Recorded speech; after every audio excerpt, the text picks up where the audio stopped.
यो कथा अश्विनी कोइरालाको कथा सङ्ग्रह जुकरबर्ग क्याफेबाट साभार गरिएको हो। यस कथाका लेखकले यो कथाको शीर्षक चिना हराएकी केटी दिएका छन्। कथा यसरी सुरु हुन्छ।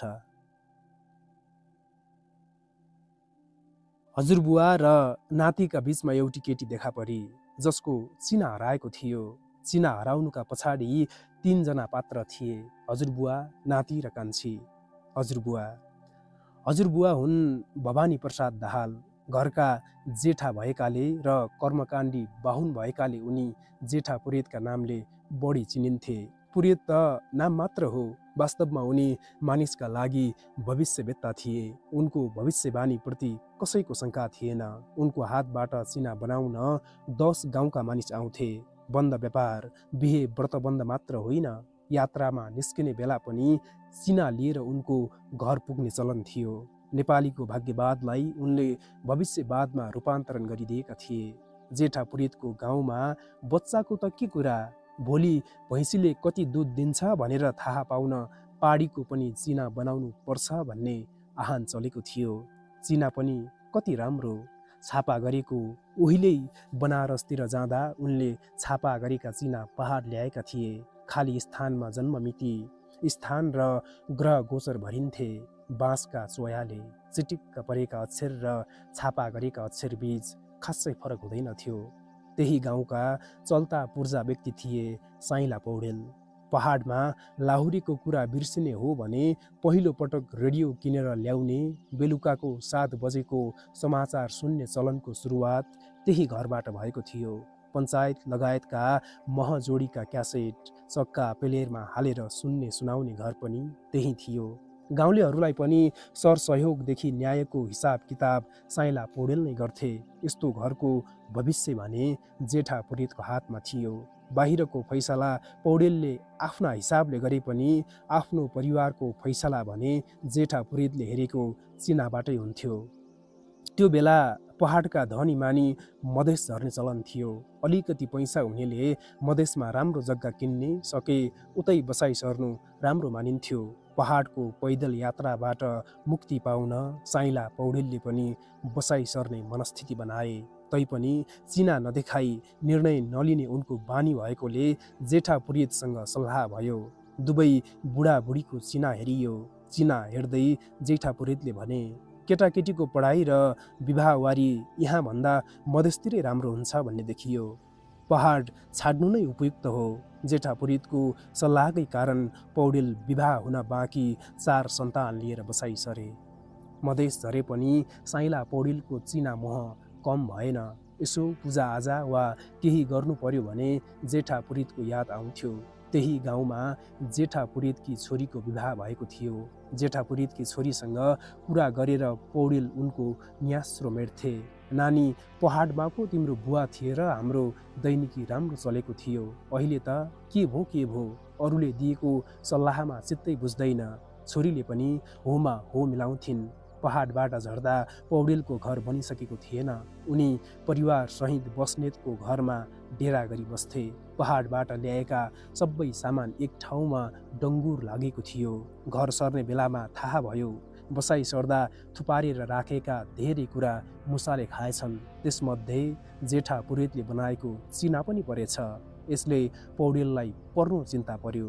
घर सरेपछि पौडेललाई लाग्यो, चिना नभई कसरी जीवन चल्छ, भविष्य त सबै त्यसैमा हुन्छ। उनले मधेसबाट चिठी पठाएर जेठा पुरेतलाई बोलाउने निर्णय गरे। सबै घटना बेली विस्तार लगाए। चिना बनाउन मात्र पनि एकपटक मधेस झर्न आग्रह गरे। छापा गरेको खाली चिना लिएर आउनु, तिम्रो बारेमा मैले यताका मान्छेलाई बताएको छु, राम्रै खर्च उठ्छ, छोरीलाई नि तिम्रो ठुलो न्यास्रो लागेको छ आदि। चिठीमा मधेस झर्ने आग्रह मात्र थिएन, अलिकति लोभ र माया पनि मिसिएको थियो। यही चिठीको आधारमा जेठा पुरेत मधेस झरे। साथमा एक मुठा छापा गरेका चिना र पहाडको घिउ पनि बोके। मधेस झरेपछि जेठा पुरेतलाई कामको भ्याइ नभ्याइ भयो। कोही चिना हेराउन आउँथे, कोही नयाँ चिना बनाउँथे। साइँला पौडेलको काम पहिले बुकिङ भएकै थियो। नभन्दै मधेस झरेको 1 महिनामा गाउँभरिका मानिसले उनलाई काम दिए। यति हुँदा पनि उनको चिन्ता पौडेलकै थियो। उनले अरूको काम पछि सार्दै पहिले साइँला पौडेल र उनका परिवारको 6 वटा चिना बनाए। जेठी छोरीको जेठो छोरो बुढाको प्यारो नाति थियो। नातिप्रति बुढाको विशेष प्रेम थियो। त्यसमा पनि नातिले हजुरबुवाको काममा धेरै चाख दिन्थ्यो। मसी बनाइदिने, बनाएको चिना थन्क्याएर राखिदिने र चिना बनाउन्जेल ज्ञानी भएर छेउमा बस्ने। तैँले पनि चिना बनाउन सिक्नुपर्छ बुझिस्, हजुरबुवा आदेशको शैलीमा नातिलाई भन्थे। चिना बनाउन जान्ने मान्छे संसारमा कहीँ पनि भोकै मर्दैन। नाति होमा हो मिलाएर चिना लेखेको हेरिरहन्थ्यो। कहिलेकाहीँ नाति पनि केही कुरा सोध्थ्यो। हजुरबुवा केटाको नाम किन ईश्वरी र दुर्गा राखेको? पौडेलका 2 छोराको नाम छोरीका जस्तै लाग्थे। यो उसलाई चित्त बुझेको रहेनछ। केटालाई तपाईँले नै केटी बनाएको हो? किन बनाएको? हजुरबुवालाई नातिले यस्तो जान्ने भएको मन पर्दैनथ्यो। तैपनि जवाफ दिन्थे, जन्मदै जुरेको, मैले राखिदिएको नाम हो, जुरेपछि राख्नुपर्छ। नातिलाई यस्ता कुरामा धेरै जान्ने नहुन आदेश दिन्थे। नाति चुप लाग्थ्यो। उसलाई हजुरबुवाको वचन अकाट्य लाग्थ्यो। उनीहरू केटी भएर जन्मिएका होलान्, पछि केटा भए होलान्। नाति आफैसँग मनमनमा कुरा गर्दथ्यो। हजुरबुवाले बुझेरै केटाको नाम केटी जस्तै राखिदिएका होलान्। एक दिन साँझ पर्दै गर्दा नातिले बिजुली बत्ती बालिदियो। त्यसपछि ऊ चुपचाप हजुरबुवाको छेउमा बस्यो। हजुरबुवा आफूले बनाइसकेका पौडेल परिवारको चिना एक एक गर्दै हेरिरहेका थिए। हेर्दा हेर्दै पौडेलकी कान्छी छोरीको चिनामा गएर बुढा टक्क रोकिए। चिनामा निकै बेर गम खाए। ए ठुली, यता त। चस्मा खोल्दै पुरेतले आफ्नी छोरीलाई बोलाए। छोरी नजिक आएपछि बुढाले कानी खुसी शैलीमा भने, कान्छीको चिना त गडबड रहेछ, भोलि के भन्ने? छोरी चाहिँले चिनातिर आँखा लगाइन्। चिनामा ग्रह दशाको चित्र कोरिएको थियो। बुझ्न सक्ने कुरै भएन। के रहेछ? नराम्रै रहेछ? छोरीले पनि आत्तिएर बुवाको मुखमा हेरिन्। कान्छीको 2टा बिहे छ। छोरा मान्छेको त जति विवाह भए पनि केही छैन। छोरीको 2टा बिहे? यो त मेरो जीवनमै नभएको कुरा हो। छोरीले निन्याउरो मुख लगाएर एकपल्ट बुवाको अनुहार र अर्कोपल्ट चिनामा हेर्न थालिन्। एकपल्ट फेरि हेर्नुहोस् त, झुक्किनु भयो कि? छोरीले यसो भनेपछि बुढा फेरि चिनामा एकोहोरिए। कान्छीको चिना एकाएक केलाए र खुइँ गर्दै बोले, 2टा बिहे गर्नै पर्छ। 27 वर्षमा दुलाहामा ठुलो खड्को छ। नाति छेउमै सबै सुनिरहेको थियो। त्यो कान्छी नातिको साथी थिए। सधैँ खेल्ने, पढ्ने, गाईबस्तु हेर्न जाने, असाध्यै सुन्दर गुडिया जस्ती। उसको बाल मस्तिष्कमा आफ्नी सानीको बिहे गरेको चित्र नाच्यो। दुलाहा मरेको चित्र नाच्यो र अर्को केटोसँग फेरि विवाह भएको देख्यो। विवाह गर्दा पनि आइमाई रुन्छन्, लोग्ने मर्दा पनि आइमाई रुन्छन्। उसले कान्छीलाई रोइरहेको देख्यो। बिहे गर्दा पनि, दुलाहा मर्दा पनि, फेरि बिहे गर्दा पनि। उसलाई नरमाइलो लाग्यो। पहाडबाट झरे यता नाति हजुरबुवासँग सुत्थ्यो। हजुरबुवा चिनाका कुरा बताउँथे, देवताका कथा हाल्थे र ज्ञानी बन्ने सल्लाह दिन्थे। नातिलाई हजुरबुवाका कुरा मन पर्थे। त्यो रात चिना थन्क्याएर ओछ्यानमा सुत्ने बित्तिकै नातिले सोध्यो, चिना नराम्रो भयो भने त्यसलाई सच्याउन के गर्नुपर्छ बा? निन्द्रालु स्वरमा हजुरबुवाले भने, चिनालाई गाईको रौँले बाँधेर आफूभन्दा तल्लो जातको भान्सा माथि राख्नुपर्छ। ध्वाँचोले कालो बनाउनुपर्छ। त्यसले केही ग्रह काट्छ। त्यसपछि नाति सुत्न खोज्यो। हजुरबुवाले कथा सुनाउँदै नातिलाई थमथमाउन थाले। नातिभन्दा हजुरबुवा पहिले निदाए। भोलिपल्ट नित्यकर्म सकेर हजुरबुवाले फेरि चिना खोले। पौडेल परिवारका चिना छुट्याए। आज ती चिना पौडेलका घरमा हेर्ने कार्यक्रम राखिएको थियो। पौडेलनीसित उनीहरूका सबै सन्तानका चिना छुट्याउँदै गए। जेठो छोरो, साइली छोरी, कान्छो छोरो र कान्छीको चिना गायब छ। हिजो त्यही चिनामा गडबड भएको थियो। त्यही चिनामा बाउ छोरीले चिन्ता गरेका थिए। त्यो खाटमुनि पर्यो कि भनेर खोजे, हावाले बारीतिर उडायो कि भनेर खोजे। एकजना होइन, सबैजना चिनाको खोजीमा लागे। पुरै बिहान बित्यो। त्यो हराएको हरायै भयो, कतै भेटिएन। कान्छीको चिनालाई तपसिलमा राख्दै बाँकी मुठो बोकेर पुरेत पौडेलको घर गए। पुरेतले अरूको चिना हेरे, सबै राम्रै थियो। कान्छीको चिना हराएको भनेनन्, बनाउन नै बाँकी रह्यो भनिदिए। राम्रो दक्षिणा लिएर घर आए। नातिलाई सुन्तला मिठाई पनि किनिदिए। साँझ पर्नु अघि अरूका चिना पनि खोलियो। कतै कान्छीको चिना त्यता पर्यो कि भन्ने थियो। अरू चिनामा पनि कान्छीको चिना मिचिएको थिएन। हजुरबुवा सुस्केर हाल्दै हराएको चिना बनाउन थाले। अरू बेला हजुरबुवाले चिना बनाउँदा ज्ञानी भएर नजिकै बस्ने नाति हराएको चिना बनाउन थालेपछि छटपटाउन थाल्यो।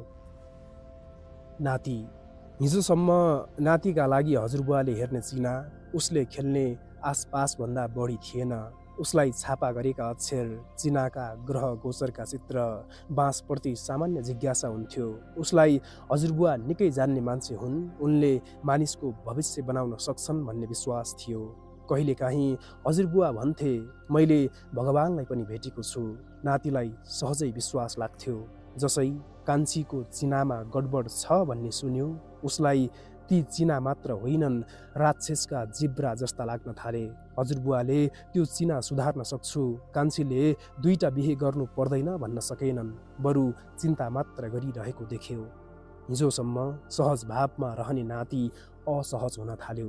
उसले राति नै हजुरबुवालाई सोधेको थियो, नराम्रो चिना सच्याउन के गर्नुपर्छ हजुरबुवा? दिनभरि चिना लेख्दा लेख्दा थाकेका हजुरबुवाले भने, चिनालाई गाईको रौँले बाँधेर आफूभन्दा तल्लो जातको भान्सामा राख्नुपर्छ। ध्वाँसोले कालो बनाउनुपर्छ, त्यसले केही ग्रह कट्छ। उसले मनमनै यही कुरा गुनिरह्यो।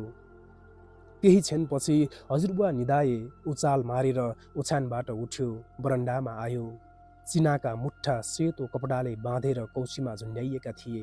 उसले बत्ती बाल्यो, पोको खोल्यो, त्यसबाट सरक्क कान्छीको चिना झिक्यो। आफ्नो किताबभित्र राख्यो। किताबलाई खाटमुनि आलुको बिस्कुटभित्र लुकायो। बत्ती निभाएर फेरि लुपुक्क हजुरबुवाको हातलाई सिरानी बनाएर सुत्यो। भोलिपल्ट घरका सबैले कान्छीको चिना खोज्दा उसले पनि खोज्न सहयोग गर्यो। यति हो, कसैको आँखा खाटमुनि आलुको बिस्कुटमा पर्यो भने उसको मुटु हल्लिन थाल्थ्यो। कतिपटक उसकी आमाले आलु पन्साउँदा ऊ कुरा मोड्न अर्कैतिर खोजे जस्तो गर्दथ्यो। धन्न कतिपटक आलुबाट उसको किताब देखिए पनि त्यो किताब चाहिँ कसैले देखेनन्। जसै हजुरबुवा अरू चिना बोकेर पौडेलका घरतिर लागे, ऊ परिवारको आँखा छल्दै गोठमा पुग्यो। घरमा रातो गाई थियो। गाईको पुच्छरमा रहेका रौँ उखेल्यो र 8-10 रौँले चिना बाँध्यो। उसको घर पछाडि सतार गाउँ थियो। त्यसको छेउमा साइला सार्कीले भर्खरै घर बनाएका थिए। उसकी छोरीसँग खेल्ने निहुले ऊ साइलाको घरभित्र भान्सामा पुग्यो। भान्साको माथि काँचा दाउरा सुकाउन राखिएको थियो। ती दाउराको कुनामा चिना लुकायो। लामो सास तान्दै ऊ बाहिर आयो। अघिसम्म उसका लागि संसार अँध्यारो थियो, अहिले संसार हाँसिरहेको छ जस्तो लाग्यो। दिनभरि उसको मनमा तर्कना चलिरह्यो, अब कान्छीले दुईटा बिहे गर्नु पर्दैन? भगवानले गुडिया जस्ती कान्छीलाई अब दुई पटक रुवाउँदैनन्? घरि उसलाई सबै ठिक हुन्छ भन्ने लाग्थ्यो, घरि भगवानले सार्कीको घरमा चिना लुकाएको देखेनन् भने त कान्छीले दुःख पाउँछिन् भन्ने सोच्थ्यो। भोलिपल्टदेखि हजुरबुवाले कान्छीको नयाँ चिना बनाउन थाले। ऊ छटपटाउँथ्यो, तर के गर्न सक्थ्यो र? नयाँ चिना नबनाउनुस् हजुरबुवा, केही दिनपछि कान्छीको चिना ध्वाँसोले कालो हुन्छ अनि म आफै पुर्याइदिन्छु। यस्तो कुरा उसले कसै गरी पनि भन्न सकेन। नयाँ चिना बन्यो। पौडेलको घर पुग्यो र सुन्यो नयाँ चिनासँगै कान्छीको स्वस्ति शान्ति पनि हुने भयो रे। हजुरबुवा पहाड उक्ले। उसको ओछ्यानमा ऊ पहिले जस्तै एक्लै रह्यो। त्यस रात उसले नराम्रो सपना देख्यो। कान्छी सेतो फरिया लगाएर रुँदै उसँग चिना माग्दै थिइन्। ऊ चाहिँ पखन तुवालो लागेकै छैन, पछि दिइहाल्छु नि भनेर सम्झाइरहेको थियो। त्यसपछिका प्रत्येक जसो रात उसले सपनामा कान्छीलाई देख्न थाल्यो। कहिले उसको विवाह हुँदै गरेको, कहिले विधुवा भेषमा रुँदै गरेको, कहिले उसँग चिना माग्दै गरेको। कति सपना त उसले बिहान हुँदा बिर्सिसक्थ्यो। सपना बिर्से पनि उसको मन एक तमासको भइरहन्थ्यो। ऊ कान्छीसँगै खेल्थ्यो, उसको निर्दोष मुस्कान हेर्थ्यो, चिनाका विषयमा केही भन्न खोज्थ्यो तर सक्दैनथ्यो। के भन्नुहुन्छ, के भन्नु हुँदैन भनेर गुन्दा गुन्दै चिना चोरेको कुरा भन्नु हुँदैन भन्ने निष्कर्षमा ऊ पुग्थ्यो। करिब 1 महिनापछि ऊ त्यसै गरी खेल्ने निहुँले सार्कीको घर पुग्यो। आसपास खेल्ने निहुँमा भान्साभित्र पस्यो। दाउराको चाङबाट कान्छीको चिना झिक्यो।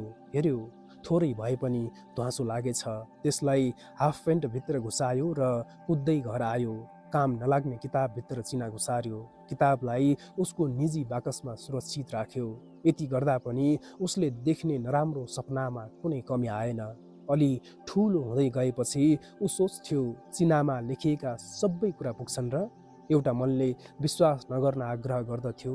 घटनाहरूले भने उसका सबै तर्कना गलत नै देखाउँथ्यो। गाउँमा उनीहरूलाई पढाउने मदन सर थिए। हजुरबुवाले उनको चिना बनाएका थिए। चिना हेर्दै जाँदा हजुरबुवाले मदन सरको 2 विवाह हुने घोषणा गर्नुभएको थियो। त्यो बेला युवा मदन सरले हजुरबुवालाई हप्काउँदै भनेका थिए, तपाईले जे भन्नुहोस्, म 2टी बिहे गर्दिनँ।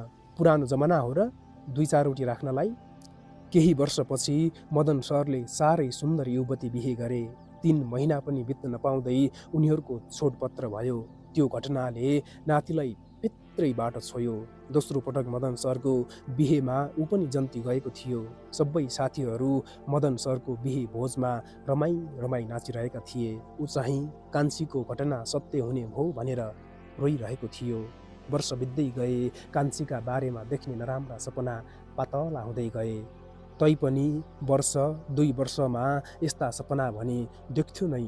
कान्छीको बिहे भएको, रुँदै सबैले बिदा गरेको, एकछिनमा सेतो साडी लगाएको र उसले सम्झाएको। युवा हुँदै गएपछि त्यस्ता सपना अझ पातला भए। निमिट्यान्न भने भएनन्। सपना देखेको बिहान उसको युवा मनले भन्थ्यो, सपनाको कुरा कहाँ सत्य हुन्छ र? फेरि हजुरबुवाले गरेका भविष्यवाणी एकपछि अर्को मिल्दै गएका थिए। त्यो सम्झेपछि भने ऊ असाध्यै तनावमा आउँथ्यो। सपना र चिनाका कुरा कसलाई भन्नु कसलाई नभन्नु दुधारमा पर्दथ्यो। कति पटक मिल्ने साथीभाइलाई भन्न खोज्थ्यो, सक्दैनथ्यो। ऊ पढ्न र जागिर खान सहर गयो। सहर आउँदा उसका पाठ्य सामग्रीमा चिना पनि थियो। कहिलेकाहीँ अर्काको चिना यसरी राख्नु ठिक छैन, च्यात्नुपर्छ भन्ने ठान्थ्यो। अर्को मनले ग्रह दशा बिग्रन्छ, च्यात्नु हुँदैन भनेर अझै राम्ररी पट्याएर राख्थ्यो। एक दिन सुन्यो, कान्छीले विवाह गरिन्। केटा धनाढ्य व्यापारी भएको, प्रेम विवाह भएको पनि सुन्यो। कान्छीले परिवारको इच्छा बेगर विवाह गरिछन्। त्यो रात फेरि उसले कान्छीलाई सेतो साडीमा रुँदै गरेको सपना देख्यो। यस्तो सपना नदेखेको धेरै भएको थियो। त्यो रात चिना चोरेको रात झैँ सपना जस्ताको तस्तै दोहोरियो। चलचित्र झैँ सपना पनि जस्ताको तस्तै दोहोरिँदो रहेछ भनेर ऊ छक्क पर्यो। बिहान ऊ ओछ्यानबाट उठ्न सकेन। यतिकै ढल्केर उसले हजुरबुवाले कान्छीको भविष्यवाणी गरेको सम्झियो। 27 वर्षमा केटाको ठुलो खट्को छ। अल्छी लाग्दो पाराले सुती खाटमुनिको बाकस तान्यो। चिना निकाल्यो। कान्छी 20 वर्षकी भइछन्। उसको दाम्पत्य जीवन 7 वर्ष मात्रै छ। उसले लामो सास तान्यो। तुवालो लागेको चिना उल्टाइ पल्टाइ हेर्दै थियो। आँखाका कोणबाट 2 थोपा आँसु चिनामा झरेको उसले थाहै पाएन। समय बित्दै गयो। उसले सुन्यो कान्छीले छोरो पाई। फेरि केही समयपछि सुन्यो कान्छीको श्रीमानको व्यापार चौपट्ट भयो। केही समयपछि सुन्यो उसको श्रीमानलाई कसैले देखेको थियो। निकै दुब्लो पातलो, कपाल झरेको अवस्थामा थियो। जति यस्ता कुरा सुन्दै जान्थ्यो हजुरबुवाको भविष्यवाणी झन नजिक भएको जस्तो लाग्थ्यो। हुने कुरालाई ऊ टार्न सक्दैनथ्यो। अर्काकी श्रीमती भइसकेकी एउटी केटीका बारेमा सोचेर आफूलाई तनावमा राख्न चाहँदैनथ्यो।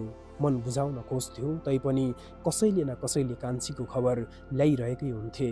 कहिले बाकसको चिना र कहिले सपनाले उसलाई यी सबै कुरा सम्झन झन गाढा बनाइदिन्थे।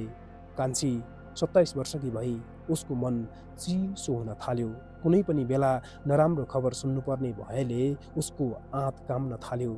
पहिले कान्छीको खबर सुन्दा ऊ तर्सिँदैनथ्यो। अहिले जसै कान्छीको सन्दर्भ कोट्याउँथे उसको मुटु काम्न थाल्थ्यो। यो वर्ष त हदै भयो। ऊ आफ्नो दैनिक काममा पनि त्यही सपना र हजुरबुवाको भविष्यवाणी सम्झन थाल्यो। कुनै व्यक्तिको भविष्य थाहा पाउनु जस्तो दुर्दान्त केही रहेनछ। चिना नचोरेको भए यो कुरा सायद उसले बिर्सिसक्थ्यो। चिना चोर्नुसँगै राख्नुको पीडा उसले भोगिरहेको थियो। एक दिन बिहानै उसको खबरीलालले खबर ल्यायो।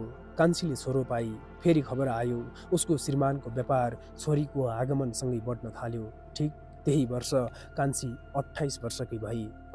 27 वर्षमा कुनै नराम्रो घटना घटेन। एक दिन सुन्यो एक छोरा एक छोरी र सुन्दर परिवारका कारण कान्छीको जीवन सुखमय छ। पहिलो पटक उसको हजुरबुवाको भविष्यवाणी पुरा भएन।